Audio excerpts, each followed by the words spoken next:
बिस्मिल्लाहिर्रहमानिर्रहीम। स्टूडेंट्स, आज हम पढ़ने जा रहे हैं डिफॉर्मेशन ऑफ सॉलिड्स के अंदर जो डिफॉर्मेशन होती है वो कैसे होती है। तो डिफॉर्मेशन का मतलब देख लें कि ये हमारे पास होता है बिगाड़। कैसे डिफाइन करेंगे?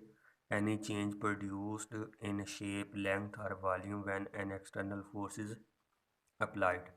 जब हम किसी भी बॉडी के ऊपर एक्सटर्नल फोर्स अप्लाई करते हैं, उस बॉडी की शेप, लेंथ और वॉल्यूम के अंदर जो चेंज आता है, उस चेंज को हम किसका नाम देते हैं? डिफॉर्मेशन का नाम देते हैं। अब सॉलिड्स का नाम देते हैं। लेट्स सपोज करते हैं कि हमारे पास एक रबड़ बॉल है। क्या चीज़ है हमारे पास? रबड़ बॉल है। इसे हम हाथ के अंदर लेके प्रेस करते हैं, मतलब उसके ऊपर चारों साइड से अगर हम फोर्स अप्लाई करें तो हमारे पास क्या होता है? ये हमारे पास ओरिजिनल बॉल है। इसके ऊपर हम चारों साइड से क्या अप्लाई की हुई है? एक फोर्स, यानी हमने फोर्सेस अप्लाई की हैं। तो उस बॉडी का जो साइज़ है वो क्या हो जाता है? डिफॉर्म हो जाता है, मतलब उसकी शेप, शक्ल, वॉल्यूम के अंदर क्या आ जाता है? चेंज आ जाता है। तो जब उसके ऊपर से हम फोर्स को रिमूव कर लेते हैं तो बॉल अपनी पहली शेप के अंदर क्या आ जाती है? वापस आ जाती है। मतलब कि ये वाली बॉडी जो हमारे पास है ये अपनी ओरिजिनल शेप के अंदर थी, और ये हमारे पास उसके ऊपर क्या, जब हमने डिफॉर्मिंग फोर्स अप्लाई की हुई है वो है, और स्क्वीज़ की हुई बॉल है। और ये हमारे पास है रबड़ बॉल। आफ्टर रिमूविंग फोर्स, जब हम इसके ऊपर से क्या कर लेते हैं? रिमूव कर लेते हैं क्या चीज़ को? फोर्स को। तो अपनी ओरिजिनल पोजीशन के अंदर क्या आ जाता है? वापस आ जाता है। एग्जांपल नंबर 2 के अंदर देख लें कि हमारे पास, ये तो सिंपल बॉल के अंदर था। अगर हम क्रिस्टल्स की बात करते हैं कि क्रिस्टल्स के अंदर डिफॉर्मेशन कैसे होती है, ये हमारे पास एक क्रिस्टल है। लेट्स सपोज करते हैं क्रिस्टलाइन सॉलिड्स है। हमें पता है क्रिस्टलाइन सॉलिड्स के अंदर उसके एटम्स, मालिक्यूल जो होते हैं एक सर्टेन ऑर्डर्स के अंदर होते हैं, जो कि एटम्स और मालिक्यूल जो हैं वो अपनी मेन पोजीशन के गिर्द, इक्विलिब्रियम पोजीशन के गिर्द क्या होते हैं? बाउंड होते हैं। अब अगर हम इसके ऊपर देखें कि हमारे पास ओरिजिनल है, अगर हम इसी को पकड़ के दोनों साइड से अपोजिट फोर्सेस अप्लाई कर दें, मतलब कि ये वाला हमारे पास, इसके ऊपर हम फोर्सेस लगाते हैं, खींचते हैं, तो इसके अंदर जो डिफॉर्मेशन आती है वो कुछ इस तरह से आती है। अगर हम इसी के ऊपर क्या करते हैं, इसी के ऊपर इनवर्ड डायरेक्शन के अंदर फोर्स लगा देते हैं। किस में लगाते हैं? इनवर्ड डायरेक्शन के अंदर। तो हमारे पास उसके अंदर क्या आ जाता है? चेंज आ जाता है, ये डिफॉर्मेशन आ जाती है। जब हम इसके ऊपर से फोर्स को रिमूव कर लेते हैं तो हमारे पास वो अपनी ओरिजिनल शेप के अंदर वापस आ जाता है। ये हमारे पास क्या होता है कि हमें पता है कि हमारे पास क्रिस्टलाइन सॉलिड्स के अंदर जो एटम्स हैं और वो बॉन्ड्स होते हैं अपनी मेन पोजीशन के गिर्द, यानी इक्विलिब्रियम पोजीशन के गिर्द। This is due to the inter atomic cohesive forces, यानी कि ये हमारे पास एक दूसरे के साथ कोहेसिव फोर्सेस की वजह से होता है। जब हम इसके ऊपर एक्सटर्नल फोर्स अप्लाई करते हैं, जब हम इसके ऊपर क्या अप्लाई करते हैं? एक्सटर्नल फोर्स अप्लाई करते हैं, तो इसके वॉल्यूम, शेप और लेंथ के अंदर जो चेंज आता है वो हमारे पास क्रिस्टलाइन सॉलिड्स के अंदर जो इंटर एटॉमिक फोर्सेस होती हैं उसे भी क्या कर देता है? चेंज कर देता है। अगर हम इसके ऊपर से फोर्सेस को रिमूव कर दें, मतलब कि यहाँ पे हमने फोर्स को क्या कर लिया? रिमूव कर लिया, तो हमारे पास ये वाली और ये वाली एक दूसरे के क्या आ गई? ओरिजिनल शेप के अंदर वापस आ गई हैं। The ability of a body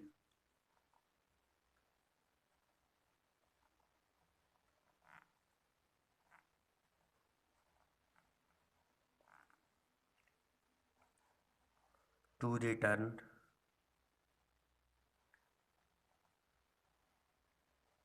to its original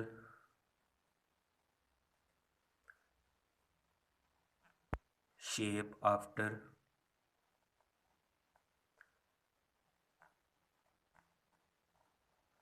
removal of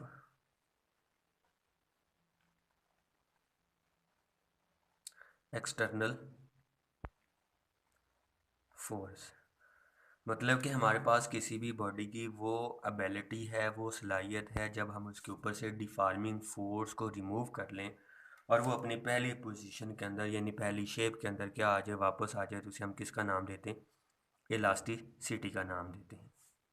अब इलास्टिसिटी के बाद हमारे पास एक टर्म आती है stress.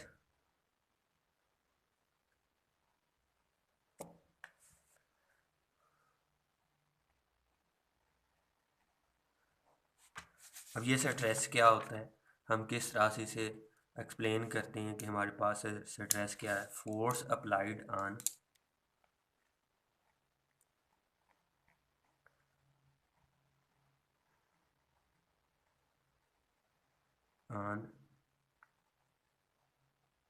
Unit area to produce any change in the shape, length or volume of a body is called stress। मतलब कि अगर हम किसी भी जिस्म के ऊपर अगर हम कोई फोर्स अप्लाई करते हैं यूनिट एरिया के ऊपर, तो उसकी शेप, लेंथ, वॉल्यूम के अंदर जो चेंज लेके आएगा उसे हम किसका नाम देते हैं, स्ट्रेस का नाम देते हैं। लेट्स सपोज करते हैं कि हमारे पास एक बॉल है, इसके ऊपर हम क्या कर लेते हैं, एक्सटर्नल फोर्स अप्लाई कर देते हैं, यानी ये हमारे पास फोर्स है। तो ये बॉल हमारे पास किस तरह की शक्ल इख्तियार कर सकता है, ये शक्ल हमारे पास जो है वो इख्तियार कर सकता है। इसकी शेप के अंदर जो डिफॉर्मेशन आई है, इस डिफॉर्मेशन को हम किसका नाम देते हैं, स्ट्रेस का नाम देते हैं। अब स्ट्रेस को मैथमेटिकली अगर लिखना चाहें या फार्मूला बनाना चाहें, तो इसका फार्मूला क्या होगा, stress is equal to deforming force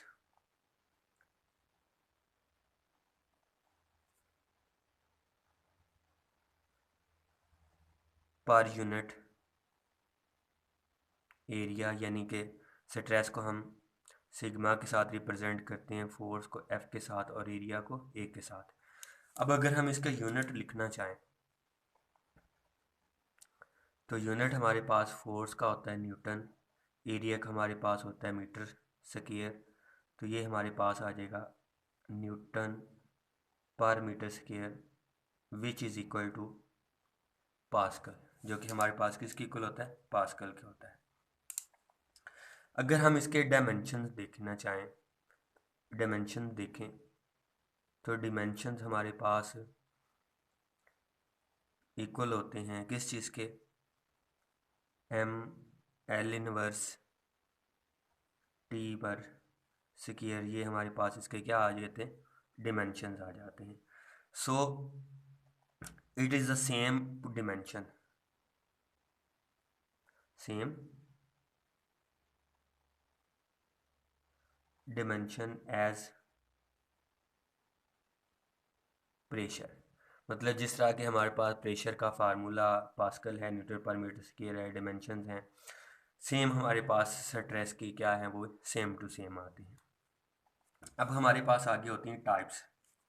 अब टाइप्स कितनी हैं, किस तरह से हम इसे कैटेगराइज करते हैं, टाइप्स ऑफ स्ट्रेस। तो ये हमारे पास तीन तरह की होती हैं। एक हमारे पास होती है टेंसाइल, दूसरी हमारे पास होती है शेयर, और तीसरी हमारे पास होती है कंप्रेशनल।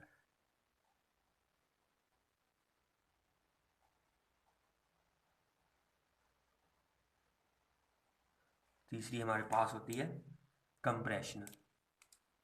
अब टेंसाइल को कैसे लिखेंगे, कि अगर हमारे पास बॉडी की लेंथ के अंदर चेंज आता है, change in length due to deforming force,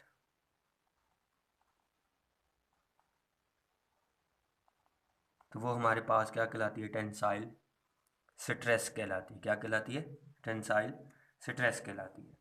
share हमारे पास होता है, शेप से ही देख सकते हैं कि अगर हमारे पास चेंज इन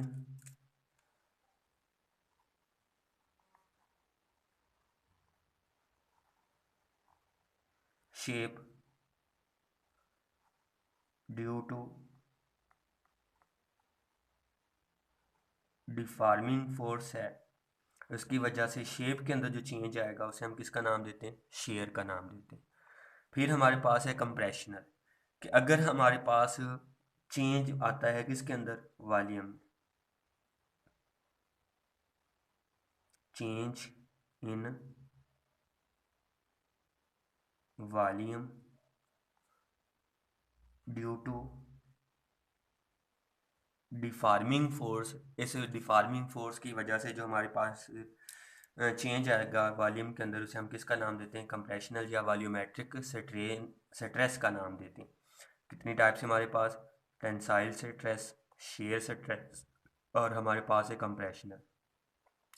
टेंसाइल लेंथ यानी लंबाई के अंदर, शेयर शेप यानी कि शक्ल के अंदर चेंज है, और कंप्रेशनल को हम दूसरे लफ्ज़ों में ये भी कह सकते हैं कि हमारे पास है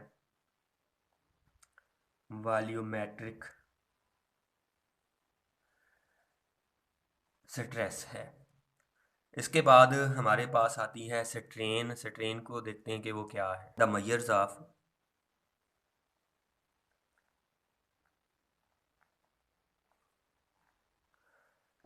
of deformation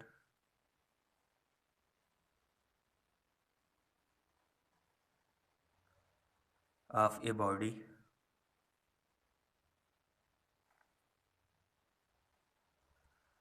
due to the action of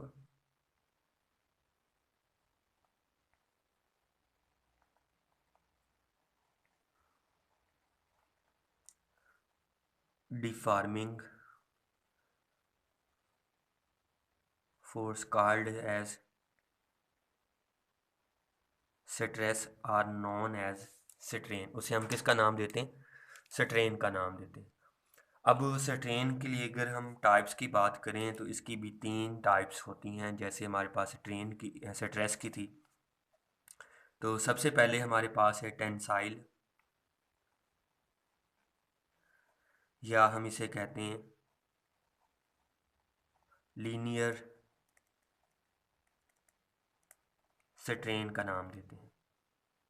अब कैसे लिखेंगे, टेंसाइल का मतलब है लेंथ के अंदर चेंज है, change in length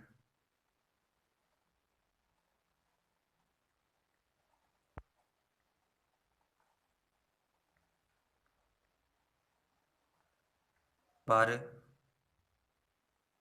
unit original length.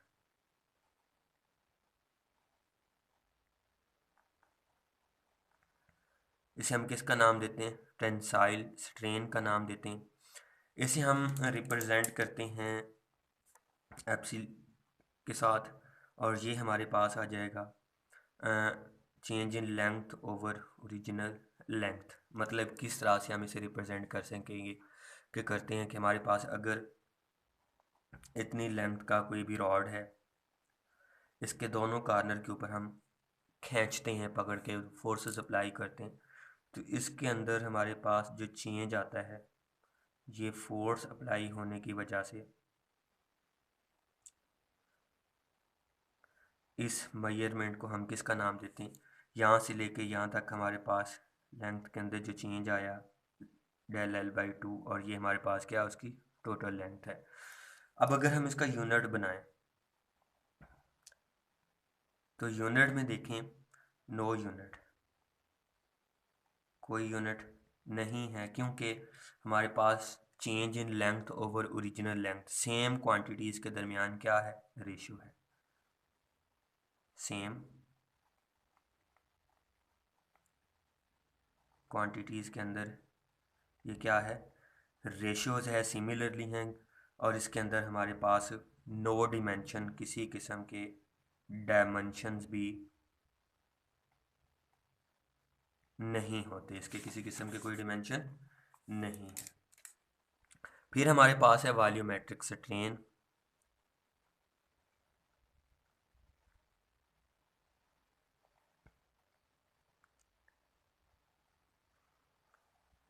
Volumetric strain, इसे कैसे डिफाइन करेंगे, change in volume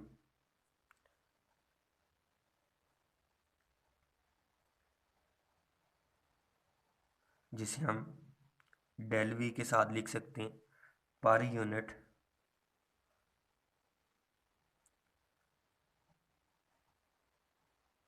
original volume, जिसे हम किसके साथ लिख सकते हैं, वी के साथ, वो क्या कहलाता है, वॉल्यूमेट्रिक स्ट्रेन कहलाता है।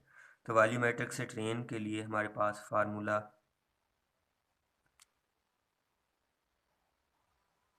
Volumetric strain is equal to change in volume over original volume. ये हमारे पास आ जाएगा del V over V naught के साथ रिप्रेजेंट कर दें, या सिंपली वी के साथ क्या कर दें, रिप्रेजेंट कर दें।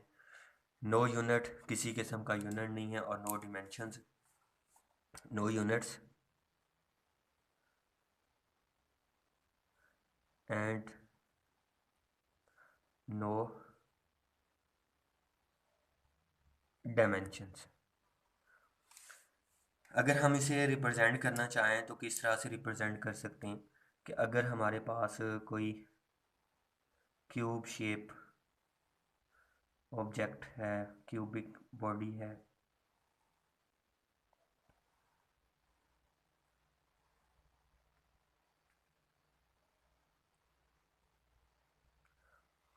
अगर हम इसके ऊपर चार कॉर्नर से, चारों साइड से क्या अप्लाई कर दें, फोर्स अप्लाई कर दें, अगर हम क्या अप्लाई करें इसके ऊपर, फोर्स अप्लाई करें, तो इसके वॉल्यूम में जो चेंज आएगा ओरिजिनल वॉल्यूम के साथ, उसकी जो रेशो होगी, वो रेशो हमारे पास क्या कहलाती है, वॉल्यूमेट्रिक स्ट्रेन कहलाती है। तो शेयर स्ट्रेन को हम कैसे डिफाइन करेंगे, it is a simply the angular deformation of a body, कि अगर हम डिफार्मिंग फोर्स अप्लाई करते हैं, उसके एंगल्स के अंदर चेंज आता है, डिफार्मेशन आती है, उसे हम सिंपली नाम देते हैं शेयर स्ट्रेन का नाम देते हैं। कैसे डिफाइन कर सकते हैं, इट इज़ सिंपली, ये सादा हमारे पास द एंगुलर डिफॉर्मेशन है,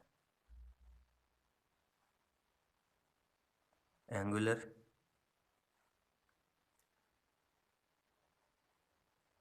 डिफॉर्मेशन है of a body. It is denoted by, हम इसे रिप्रेजेंट कर सकते हैं किसके साथ, गैमा के साथ। अगर हम इसकी दूसरी डिफाइन करना चाहें तो वो हमारे पास है, it is the angular, it is the angle turned, it is the angle turned. Angle turned है हमारे पास by a line perpendicular to fixed face.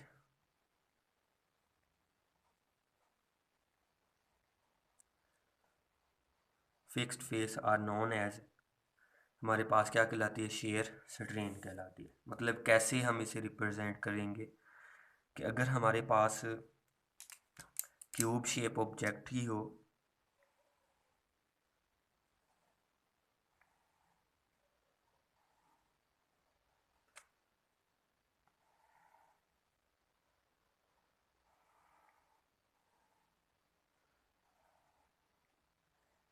ये हमारे पास क्या है, एक क्यूब शेप है। अब हमने इसके अंदर डिफॉर्मेशन करनी है, तो डिफॉर्मेशन कैसे होगी, लास्ट वाले कॉर्नर से, यहाँ से हम इसके ऊपर क्या अप्लाई करते हैं, दोनों कॉर्नर से फोर्सेस अप्लाई कर रहे हैं, तो इसके अंदर हमारे पास चेंज आता है, वो चेंज हमने क्या करना है, मेजर करना है। सेम इसी तरह से इस कॉर्नर को हम क्या कर लेते हैं, थोड़ा सा बढ़ा के,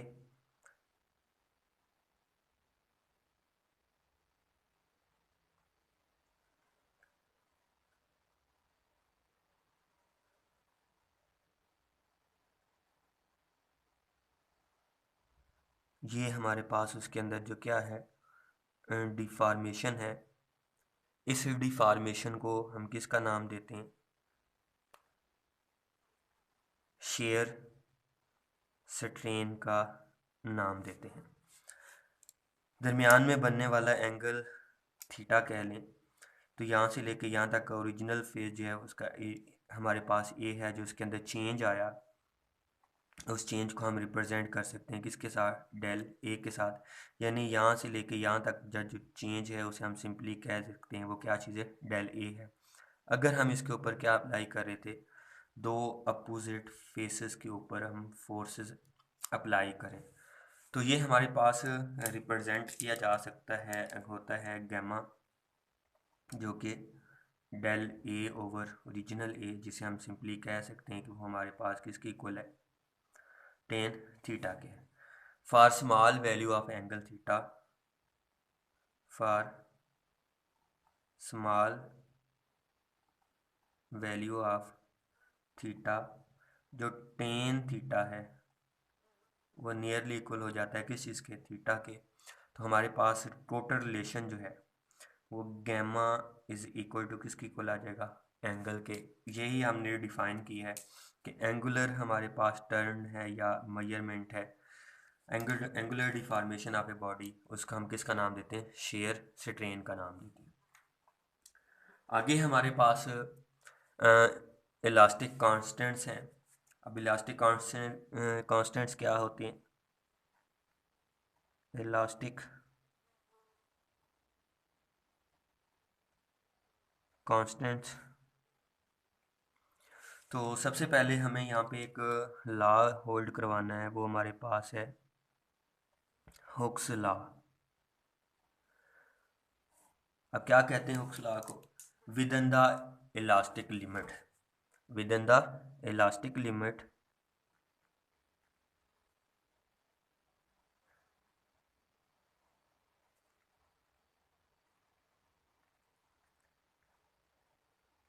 applied stress is directly proportional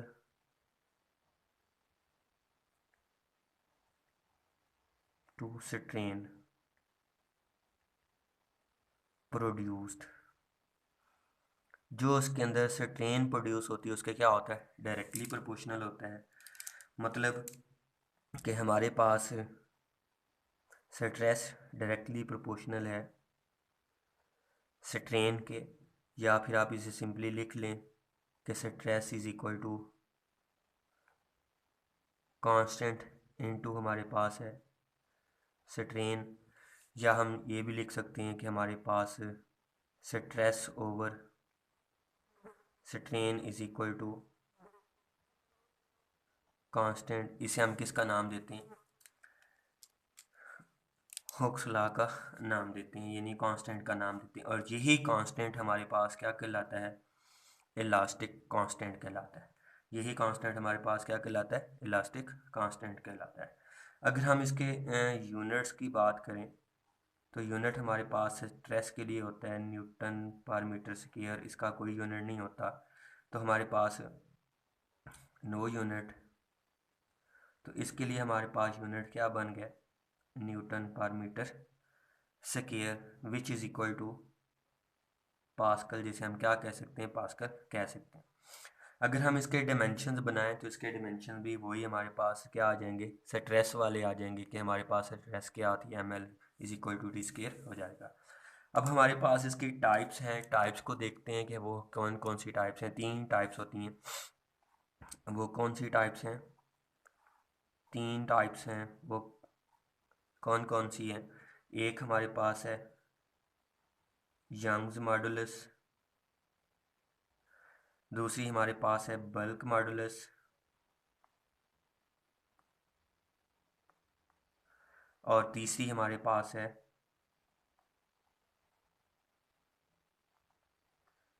share modulus. अब हम इसे वन बाय वन क्या करते हैं, डिस्कस करते हैं कि ये क्या होती हैं। यंग्स मॉडुलस हमारे पास है, इसे हम कैसे डिफाइन कर सकते हैं कि ये हमारे पास रेशो होती है बिटवीन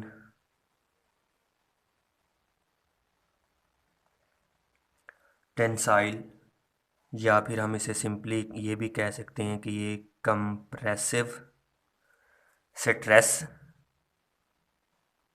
जिसे हम फोर्स पर यूनिट एरिया कहते हैं, एंड टेंसाइल किसके दरमियान, स्ट्रेन के दरमियान,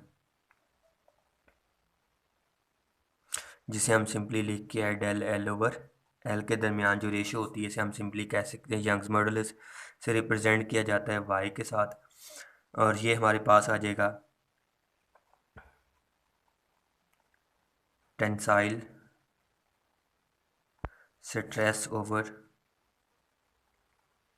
टेंसाइल स्ट्रेन।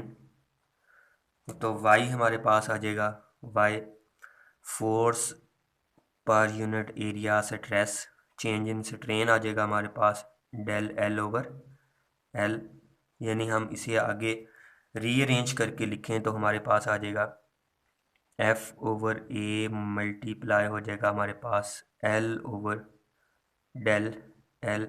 तो टोटल रिजल्ट हमारे पास जो आएगा वो आ जाएगा F L over A del L आ जाएगा। अब अगर हम इसका यूनिट बनाएं तो यूनिट हमारे पास लेंथ से लेंथ कैंसिल हो जाएगा, तो ये आ जाएगा न्यूटन पर मीटर स्क्वायर, जिसे हम सिंपली कह सकते हैं कि ये भी किसके इक्वल है, पास्कल के इक्वल्स हैं। फिर हमारे पास है bulk modulus number 2।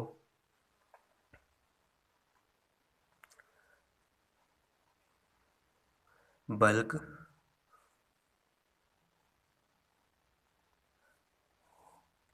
Bulk modulus, अब ये कैसे डिफाइन करेंगे, ये भी हमारे पास एक रेशो है बिटवीन स्ट्रेस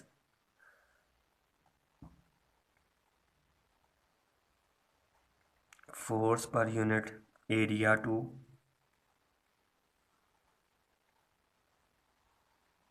वॉल्यूमेट्रिक स्ट्रेन, यानी change in volume over original volume के दरमियान। इसे रिप्रेजेंट किया जाता है बाय के, कैपिटल के साथ रिप्रेजेंट करते हैं। तो इक्वेशन हमारे पास आ जाएगी इसकी, K is equal to force per unit area over change in volume over original volume. तो रीअरेंज करके लिखें तो ये हमारे पास आ जाएगा F V over A del V. इसका यूनिट भी अगर बनाना चाहें तो वॉल्यूम से वॉल्यूम कैंसिल हो जाएगा, तो ये भी हमारे पास आ जाएगा न्यूटन पर मीटर स्क्वायर आ जाएगा। इसके बाद हमारे पास तीसरी टाइप है मॉडुलस की, वो है शेयर मॉडुलस। अब हम शेयर मॉडुलस को कैसे डिफाइन करते हैं, ये भी हमारे पास एक रेशियो है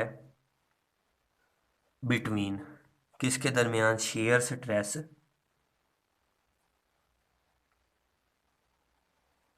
जिसे हम एफ ओवर ए के साथ रिप्रेजेंट करते हैं, टू शेयर स्ट्रेन जिसे हम क्या है गैमा, या हमारे पास वो किसके इक्वल है टेन थीटा के, इस कार्ड इसे हम क्या कहते हैं, शेयर मॉडुलस कहते हैं। इसे रिप्रेजेंट किया जाता है जी के साथ, और ये हमारे पास आ जाएगा force per unit area over हमारे पास आ जाएगा टेन ऑफ थीटा, या सिंपली हम लिख सकते हैं कि ये हमारे पास आ जाएगा F over A ten of function. तो ये हमारे पास आ गया क्या चीज़, शेयर मॉडुलस। ये हमारे पास आ गया बल्क मॉडुलस, और ये हमारे पास रिलेशन आ गया किस चीज़ का, यंग्स मॉडुलस का। तो स्टूडेंट्स याद रखना है कि हमारे पास यंग्स मॉडुलस के अंदर टेंसाइल लेके आना, यानी कि हमारे पास स्ट्रेस ओवर स्ट्रेन तो है, कौन कौन सा है ये हमारे पास tensile stress over tensile strain है, जबकि बल्क मॉडुलस के अंदर हमने स्ट्रेस ओवर वॉल्यूमेट्रिक स्ट्रेन की रेशो ली है। जबकि शेयर मॉडुलस के अंदर shear stress over shear strain के दरमियान जो रेशो होती है उसे हम किसका नाम देते हैं, शेयर मॉडुलस का नाम देते हैं। तो स्टूडेंट्स, ये थी हमारे मैकेनिकल प्रॉपर्टीज़ ऑफ सॉलिड्स।